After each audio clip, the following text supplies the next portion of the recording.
สบายดีวันนี้จะมาสอนวิธีพับเจี้ยให้เป็นปึ้มสีเหลืองทางพายวิญญาณและอุปกรณ์ที่เราต้องเตรียมก็คือมีดตัดแล้วมาให้นำกันเลยวิธีที่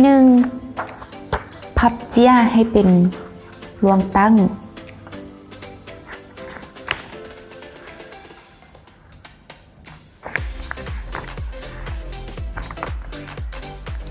วิธีที่2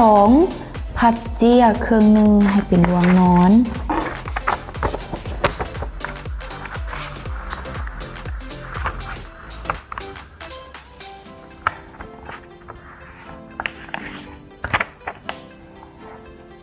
วิธีที่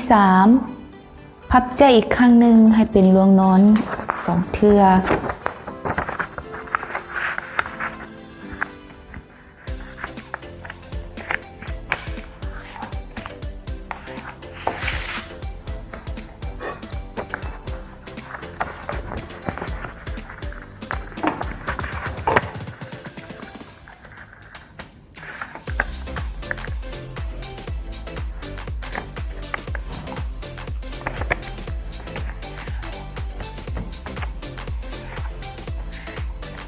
และที่4เจี้ยของเราควรมี8ซอง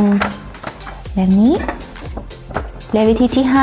5พับเจี้ยทางรวงนอนและตัดเจี้ยตามเส้นพับสีดำ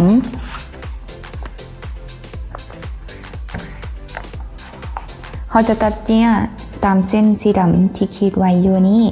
แล้วเรามาตัดน้ำกันเลย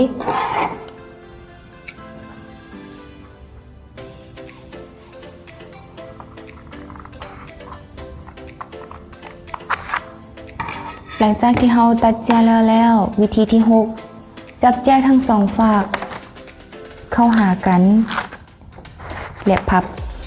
เข้าหากันถ้าหากว่าหลานน้อยพับเจี้ยเป็นแบบนี้แม่นให้หลานน้อยทับเจี้ยแบบนี้ก่อนเพื่อว่าเราจะ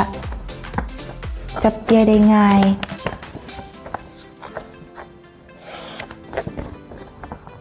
และหลังจากนั้นพับเข้าหากัน